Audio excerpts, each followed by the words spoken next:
ማታ ማታ እየወጣ ፌስቡክ የሚያይ ከሆነ ማታ ማታ እየወጣ ምክር የሚያደምጥ ከሆነ ማታ ማታ እየወጣ ይህንን አውድ ያልተገነዘቡ ሰዎች መልእክት የሚጭኑበት ከሆነ ያንብ ማር አይሰጥም።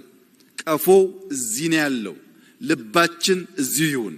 ሰውየው የኢትዮጵያ ፕሬዝዳንት ለመሆን በመንደርደር ላይ ያሉት የቀድሞው የኢትዮጵያ ጠቅላይ ሚኒስትር ለመባል የቋመጡት አብይ አህመድ አሊ ናቸው።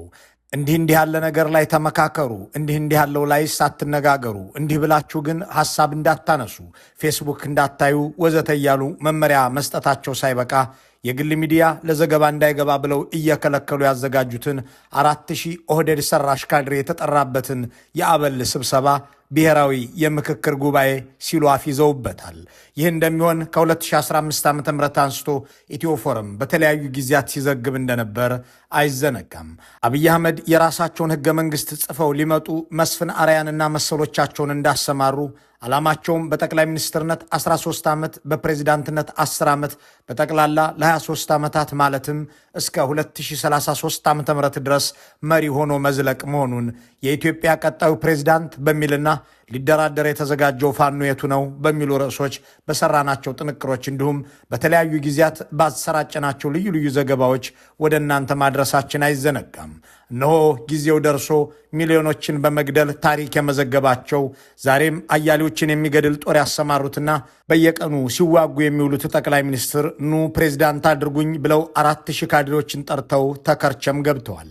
እንዲህ ያለውን ከራስ ጋር ንግግር ብሔራዊ ምክክር የሚሉትን ጠቅላይ ሚኒስትር ወገባቸውን ይዘው እስክስታ የሚወርዱ የፕሮፓጋንዳ ደጋሾችን ለጊዜው እንተዋቸው።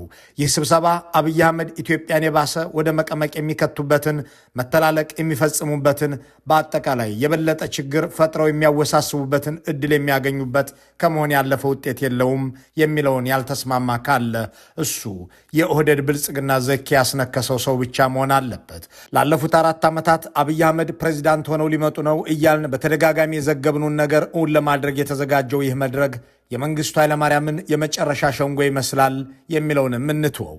እናም የቀድሞ ጠቅላይ ሚኒስትር የኢትዮጵያ ፕሬዝዳንት ተብለው ለመጠራት ስለቋመጡት ልክ እንደ ቱርኩ ፕሬዝዳንት ረሲብ ጣይብ ኤርዶሃን በጠቅላይ ሚኒስትርነትም በፕሬዝዳንትነትም ከ20 ዓመታት በላይ ኮፍያ እየቀያየሩ መግዛት የሚል እቅድ ላነገቡት ስለ አብይ አህመድ አሊ ፍላጎት ለታሪክና ለትውልድ ይሆን ዘንድ በዚህ መሰናዶ እንመለከታለን። ታሪክ አንድ አብይ አህመድ የሚባሉ መሪ ነበሩ። ለዕለት ጉርስና ለዓመት ልብስ የቸገራቸውን ሰዎች ሰብስበው የምክክር ኮሚሽን ብለው በጠሩት የካድሬ መድረክ ሚሊዮን ለመግደል የሚያስችል ካራ አገኙ ብሎ የሚዘግብበትን ይህንን ሁነትም ገና በ2014 የበጋ ወራት ግልጽ አድርገውት ነበር። ኃይለሥላሴና መንግስቱ እንዲሁም መለስ የየራሳቸው ህገ መንግስት ነበራቸው። አብይ የራሱ ህገ መንግስት አይኖረውም ያለው ማን ነው በማለት ሲናገሩ ያዳመጧቸው ሰዎች የምክክር ኮሚሽኑን የምፈልገው ይህንን ህገ መንግስት ቀዶ ለእኔ ህገ መንግስት እንዲጽፍልኝ እንጂ ለሺህ ዓመታት የተጠራቀመን ጣጣ መፍታት የእኔ ጉዳይ አይደለም ሲሉ መናገራቸውን በወቅቱ ዘግበን ነበር። ይህንኑ አብይ በጠቅላይ ሚኒስትርነት በኋላም ፕሬዝዳንት ሆነው አገር ውስጥና ቤተ መንግስት የመቀጠል ፍላጎታቸውን የሚያሳየውን ዝግጅት በዝርዝር ካስተላለፍም በኋላ የዚያ ዘመኑ የኮሚኒኬሽን ሚኒስትር ለገሰ ቱሉ በእሳቸው ስር ላሉ መገናኛ ብዙሃን ሁሉ ይህ ኮሚሽን ችግር ፈቺና አሻጋሪ ዓላማዎችን የያዘ መሆኑን በመግለጽ ተከታታይ ስራዎችን ስሩ የሚል ትዕዛዝ የፕሮፓጋንዳ ልሳኖቻቸው ኃላፊዎችን ባሰባሰቡበት የቴሌግራም ግሩፕ ላይ ማስተላለፋቸውን ጣቢያችን ወደ እናንተ ማድረሱን ነባር ተከታታዮችን ያስታውሳሉ። ሆኖም ኢትዮ ፎረም ያንን ዘገባ የሰራው ለገሰ ቱሉ እንዳሉት የኮሚሽኑን ስም ለማጥፋት ሳይሆን እንደ ሁልጊዜው ከታማኝ ምንጮቹ ያገኘውን መረጃ ተንተርሶ የዛሬው ጠቅላይ ሚኒስትርና ነገም ፕሬዝዳንት የመሆን እቅድ ያላቸው አብይ እነዚህን 11 ሰዎች የሚገለገሉባቸው ለግል ፍላጎታቸው መሆኑን ለማሳየት ነበር። ጠቅላይ ሚኒስትሩ በሞት አፋፍ ላይ ያሉ የመቃብር ጉድጓዳቸው የተማሰ እያሉ የሚዘልፏቸው አዛውንቶች በመስፍን አርአያ እየተመሩ አጀንዳ ልንሰበስብ ነው እያሉ ሲያፌዙ ከረሙ። መቃብራቸው ተምሷል እያሉ ካሟረቱባቸው ሰዎች መካከል አንዱ አቶ ዘገየ አስፋው ሕይወታቸው አለፈ። የምክክር ኮሚሽኑ ውስጥ መቀጠል አልፈልግም ያሉት ብሌን ገብረ መድህን ነገርየውን ትተውት ወጡ። እነ መስፍን አርአያና እነ ዮናስ አዳዬ እነ ሂሩት ገብረስላሴ ዘውድ ጭነው አብይን ፕሬዝዳንት ሊያደርጉ አጀንዳ ስብሰባው አደከመን እያሉ በአገር ሀብትና ጊዜ ሲያፌዙ ከረሙ። ይህንን ጉዳይ ፈገግ በሚያደርግ አገላለጽ የገላመጡት ይህንን የምክክር ኮሚሽን የትም የማያደርስ ይልቁንም አገርን ወደ ተጨማሪ ቀውስ የሚያስገባ እንደሆነ የገለጹት ፖለቲከኛው መረራ ጉዲና ናቸው። 4 ዓመት ምክክር ኮሚሽን የሚባለው 4 ዓመት ሙሉ አጀንዳ ይሰበስባል። 4 ዓመት አጀንዳ ማሰባሰብ እያለ አያሌ ፕሮፓጋንዳ ተቋማትን ሲያስጮህ ገንዘብም ሲበላና ሲያሳድድ የከረመው 4 ክረምቶችን የሚያሳልፈው የነ መስፍን አርአያ ቡድን በዘንድሮ ዓመት አዳራሹን ሲኤምሲ አካባቢ አድርጎ ኑ መጽሐፍ አብይን እንድረስ እኒህንስ ጠቅላይ ሚኒስትር ፕሬዝዳንት አድርገናቸው እንይ እያለ ነው። የ11 ሰዎች ድርጅት አጀንዳ ልየታ ላይ ነኝ እያለ ዓመታትን ቢያሳልፍም በቀጣይ ፕሬዝዳንት ለመሆን የሚያልሙት የዛሬው ጠቅላይ ሚኒስትር ግን አጀንዳውን ከለዩ ቆይተዋል። የምክክር ኮሚሽኑ የሚያመካክረው በነገዋና በትናንቷ ኢትዮጵያ ላይ እንጂ እኔ መሪ ሆኜ በተቀመጥኩበት መንግስት ላይ አይደለም ብለዋል። የኔን ስልጣን በሚያሳጣ ነገርም ላይ ምክክርም ድርድርም ይደረጋል ብላችሁ እንዳትጠብቁ ሲሉም እቅጩን ተናግረዋል። በተለያዩ ጊዜያት ጠቅላይ ሚኒስትሩ ተለይተው የተነገሩ አጀንዳዎችን በጥቂቱ ለማስታወስ ኮሚሽኑ ከተቋቋመበት ዘመን ጀምሮ የተናገሩትን እንዘክር። በሽግግር መንግስቱ ላይ መነሳት አለባቸው፣ መነሳት የለባቸውም እያሉ የዘረዘሯቸው ጉዳዮች የሚከተሉት ናቸው። የሽግግር መንግስት ላይ እንዳታነሱ ይላሉ። ስለ ሽግግር መንግስት እንዳታነሳ ያሉትን መድረክ ስለ ሰንደቅ ዓላማና ስለ ሌሎች ጉዳዮች ግን ማንሳት ትችላለህ ብለውታል። የሽግግር መንግስት የሚል ሐሳብ ይነሳል። ውይይትና ምክክሩ ላይ በሁሉም ወገን ያሉ ሰዎች እንዲገነዘቡ የሚያስፈልገው ነገር ኢትዮጵያ ውስጥ ከእንግዲህ በኋላ የሽግግር መንግስት አይኖርም። ለምሳሌ የኢትዮጵያ ባንዲራ መሃል ላይ ያለው ኮከብ ይውጣ አይውጣ የሚል ክርክር አለ። ስንነጋገር ግድ የለም ቢኖርም እንብዛ ያጣላም ብለን ከተስማማን ወደ ሪፈረንደም አንሄድም ማለት ነው። ስልጣን ክፍፍል ደግሞ የዚህ ድርድር አካል አይደለም። በምርጫ አልቋል። በሚቀጥለው 4 ዓመት ተኩል የኢትዮጵያ መሪ ብልጽግና ነው። አንደራደርም። በዚህ ጉዳይ የምንደራደራቸው በቆሰሉ ታሪኮች ሕክምና ላይና በምንገነባት ነገ ላይ ነው። እንዲህ ብለው አጀንዳውን ለይተው የመደራደሪያ አጀንዳዎችን ደጋግመው ተናግረው ሲያበቁ እነ መስፍን አርአያን 4000 ሰው ሰብስቡልኝ፣ ከዚያም ፕሬዚዳንት ሆን ዘንድ የኢትዮጵያን ገበሬ መሬትም የግል አድርጎልኝ እበዘብዘው ዘንድ የሚረዳኝን ህገ መንግስት አጽፉልኝ ብለዋል። ንጉሱም ደርግም ኢህአዴግም የየራሳቸው ህገ መንግስት ነበራቸው። የአብይ ብልጽግና ከማን አንሶ ነው የራሱ ህገ መንግስት የማይኖረው የሚለውን ቃል ደጋግመው የሚገልጹት ሰው ይታዘበኛል ሳይሉም ቢሮአቸውን ለረገጡ ሰዎች የሚናገሩት መሆኑ ተሰምቶ ያደረ ጉዳይ ነው። ምኒልክና መለስ፣ መንግስቱና ልጅ ኢያሱ፣ ዘውዲቱና ኃይለማርያም አገር የመሩበት ቤተ መንግስት ሳይሆን የራሴ ቤተ መንግስት ያስፈልገኛል፣ እንደዚህ አይነት ግቢ ውስጥ እንዴት እንደኖሩ ይገርመኛል፣ የምዞርበት የራሴ ሪዞርትና ፓርክም ሊኖረኝ ያስፈልጋል ብለው ሲሰሩ የከረሙት የአገሪቱ ጠቅላይ ሚኒስትር አሁን ደግሞ የራሴ ህገ መንግስት ያስፈልገኛል እያሉ ነው።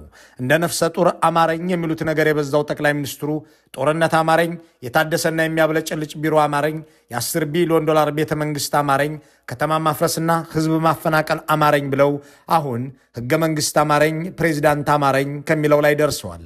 እናም ፕሮፌሰር መስፍን አርአያ የአእምሮ ታካሚዎቻቸውን ጥለው እነ አምባሳደር መሐመድ ድሪር የኖሩበትንና የሚያውቁትን ዲፕሎማሲ ከመስራት ወጥተው እነ ሂሩት ገብረስላሴ የልጅ ልጆቻቸውን ማሳደግ ትተው አብይን ፕሬዚዳንት የሚያደርግ ህገ መንግስት ለማጻፍ ኮንቬንሽን ሴንተር ተከርቸም ገብተዋል። ባለፉት ዓመታት ቢሊዮን ዶላሮችን ያወደመ ሚሊዮኖችን የገደለ መሪነት ላይ የከረሙትን ጠቅላይ ሚኒስትር ፕሬዚዳንት አድርጎ ለ2 ዙር ለማቆየት መታቀዱንም የገለጹት ራሳቸው እጩ ፕሬዚዳንት ናቸው። ከ1 ሳምንት በፊት በፓርላማ የአንድን መንግስት ስልጣን 2 ዙር ብቻ ልናደርግላችሁ እኮ ነው በማለት ሲናገሩ እስከ 2033 ድረስ እንደምገዛ እወቅ እያሉ እንደሆነ ያልተረዳቸው ብዙ ነው። በሚቀጥለው የኢንክሉሲቭ ናሽናል ዲያሎግ ውስጥ ብልጽግና አጀንዳዬ ካላቸው ጉዳዮች አንዱ በስልጣን ላይ ያለ መንግስት ማክሲመም 2 ተርም ብቻ መቆየት አለበት የሚል አጀንዳ ብልጽግና ይዞ የቀረበውንም በአፍሪካ ደረጃ ህገ መንግስት አሻሽለው እድሜ ሲያራዝሙ እንጂ ያልተገደበ እድሜ ኖሯቸው እድሜ ሲገድቡ ሰምተን አናቅም። እንዲህ ቀብረር ብለው ሲናገሩ አንዳች ለአገር የሚያስብ ተግባር ውስጥ የከረሙ ይመስላሉ። እንዲሁም እያደረጉ ያሉ ይመስላሉ። ፖለቲከኞቻቸውን ለስራት ለስደትና ለጦርነት ዳርገው ሁለገብ ጦርነት ውስጥ ሆነው ብሔራዊ ምክክር እያሉ የሚያፌዙም አይመስሉም። የስልጣን ዘመን ገደብን ሲሉ ለ5 ዓመት ብቻ ብሎ የተቀመጠን የስልጣን ገደብ 6 ዓመትም መሆን ይችላል ብለው ተርጉመው በ2013 ጦርነት የቀሰቀሱም አይመስሉም። ሕግ የገደበላቸውን ስልጣን ጥልሰው በስልጣን ላይ የቆዩና ሚሊዮኖችን የጨረሱም አይመስሉም። የወሰን የድንበር የእርቀ ሰላም ወዘተ እያሉ ስራ የማይሰሩ ሀብት የሚያባክኑ አንድም አገራዊ ፋይዳ ያላመጡ ግን ለብጥብጥና ጦርነት ድርሻቸውን ያዋጡ የዜጎችን ስቃይና የገዢዎችን ስልጣን ለማራዘም በቂ ሚና የተወጡ ውጤት አልባ ኮሚሽኖችን አቋቁመው የበተኑት ጠቅላይ ሚኒስትር አብይ ከ2023 ዓ.ም በኋላ ፕሬዚዳንት ሆነው 7ኛውን ንጉሠ ነገሥትነታቸውን እስከ 2033 ድረስ ለማዝለቅ የቀየሱትን ስልት ሚስጥር መደበቅ የማይሆንለት አንደበታቸው ለብዙ ሰዎች ሲያድለው ከርሞ እሳቸውም በፓርላማ ተናግረውታል። 2 ተርም ፕሬዚዳንት ሆኜ ልግደላችሁ ልዝረፋችሁም እያሉ ነው። በ2013 ያካሄዱትንና እሳቸውና ብጤዎቻቸው ምርጫ እያሉ የሚጠሩትን ድግስ ከሕግና ሕገ መንግሥት ውጭ አራዝመው እንደ ብርሃኑ ነጋ ካሉ አዛውንቶች ጋርና ከወዝ ሊጎቻቸው የአብን ጎልማሶች ጋር ተጠራርተው መንግስት የሆኑበትን ሁነት አካታች እንዳላሉት ሁሉ የሲኤምሲውንም መድረክ ከእነዚሁ ሰዎች ጋር እያደረጉት አካታች ኮሚሽን ብለውታል። በጎን ደግሞ ትግራይን የሚያወግዝ ሰልፍ ያስተባብራሉ። አማራ ክልልን ሲዋጉ ኦሮሚያንም ሲቀጠቅጡ ይውላሉ። በ2013ና 2012 አንድ መንግስት በስልጣን ላይ የሚቆየው ለ5 ዓመት ብቻ ነው የሚልን ቁልጭ ያለ ቁጥር ለ6 ዓመትም ይሆናል ብዬ ተረጎምኩት ያሉት አብይ አህመድ በግልጽ የተቀመጠን የህገ መንግስት ገደብ ጥሰው ላለፉት ዓመታት ጠቅላይ ሚኒስትር ሆነዋል። አሁን ደግሞ ጌዲዮን ጢሞቴዎስን ከነሚስታቸው ህገ መንግስት አጽፈው ሊከሰቱ መሆናቸውን መደበቅ ትተውታል። አብዛኛው የአፍሪካ ሀገራት የህገ መንግስት ማሻሻያ የተደረገው የመሪዎቹን የስልጣን ጊዜ ለማራዘም ነው። የኛ ኮንስቲቱሽን ደግሞ የሚቀየረው እድሜ ገደብ የሌለውን የስልጣን በኢትዮጵያ ህገ መንግስት ጠቅላይ ሚኒስትሩ ፓርቲው እስካሸነፈ ድረስና መምረጥ እስከቻለ ድረስ የጊዜ ገደብ የለበትም። አሁን ባለው ህገ መንግስት አሁን እየተወያየን ያለነው ግን ያ አደገኛ ነው፣ እንገድብ ብለን ነው። ቀጣዩ ፕሬዚዳንት ሆይ አንድም የአፍሪካ መሪ ግን 5 ዓመት የሚልን 6 ብሎ ተርጉሞ ሚሊዮን ወገኖችን የገደለ የለም የሚለውን ጉዳይ እንትወው። በኦህዴድ አንጀት ሚስጥር አይከርምምና ይህ የነ መስፍን አርአያ ተግባር አብይ አህመድ ያጻፉትንና ፕሬዚዳንት የሚሆኑበትን ህገ መንግስት መባረክ መሆኑን እንዲህ ተናግረውታል። አንድ የምክክር መድረክ ገና ውይይት ላይ ሳይቀመጥ ውጤቱም ህገ መንግስት መቀየርና መሪውን ከጠቅላይ ሚኒስትርነት ወደ ፕሬዚዳንትነት መለወጥ መሆኑን እንዲህ ሲናገሩ መድረኩ እልም ያለ ትራጂዮ ኮሜዲ መሆኑ የበለጠ ይገለጥልናል። በዚህ በአብይ ህገ መንግስትም የአገሪቱ መንግስታዊ ስርዓት ከፓርላሜንታዊ ወደ ፕሬዚዳንታዊ ይቀየራል። አዲሱ ህገ መንግስት አንድ ዙር ፕሬዝዳንት ሆኖ የተመረጠ ሰው 5 ዓመት እንደሚገዛና መወዳደርም የሚችለው 2 ጊዜ ብቻ እንደሆነ የሚያስቀምጥ ድንጋጌ ይኖረዋል ተብሎ ይጠበቃል። በዚህም መሰረት የአሁኑ ጠቅላይ ሚኒስትር በ2023 ፕሬዝዳንት ሆነው አዲሱ ቤተ መንግስታቸው ውስጥ ይገባሉ። ይህንን አብይ ሳይሰስቱ ለ4 ዓመት ሲናገሩት የከረሙበት ጉዳይ ነው። ጠቅላይ ሚኒስትር ሆኜ ያላደየሁትና ያልገደልኩት ካለ ፕሬዝዳንት ስወል ጨርሰው ያሉ የሚመስሉት የአገሪቱ አለቃ ስልጣናቸውን ለማዝለቅ ያገለግለኛል ብለው የሚያስቡትን ነገር ሁሉ ማድረጋቸውን እንደሚቀጥሉ የተናገሩት ህገ መንግስት ቀይረው ስልጣን ያስቀጠሉ የአፍሪካ ብጤዎቻቸውን በመጠቃቀስ ነበር። ህገ መንግስት አሻሽሎ አርቲክል አሻሽሎ ህጋዊ መንግስት መሆን ይቻላል። የማይቻል አብስትራክት ሐሳብ አይደለም። የሚያጠፉትን ጥፋት ሁሉ እያሳወቁና እየተናገሩ ያደረጉት ጠቅላይ ሚኒስትሩ ህገ መንግስት ቀይረው ስልጣን ላይ መቆየት እንደሚቻል የተናገሩትም ገና በስልጣናቸው የመጀመሪያ ዓመት ላይ ነበር። ሁሉንም ጥፋቶቻቸውንና ክፋቶቻቸውን በግልጽ ተናግረው የሚፈጽሙት ጠቅላይ ሚኒስትሩ ይህንን ሲናገሩ አብዛኛው በድጋፍ ጥቂቶች በንቀት ያለፏቸው ቢሆንም ዛሬ ህገ መንግስት እየቀየሩ ስልጣን ላይ የቀጠሉ የአፍሪካ ብጤ አምባገነኖችን ምሳሌ አድርገው የማይቻል ረቂቅ ጉዳይ አይደለም በማለት የእነዚህን አቻዎቻቸውን ተግባር ሊከተሉ መሆናቸውን የራሳቸውን ሚስጥር እንኳን መያዝ የማይችለው አንጀታቸው ይፋ ሲያደርገው ከርሞ በአዲስ አበባ 4000 ካድሬ ፊት ዘርግተውታል።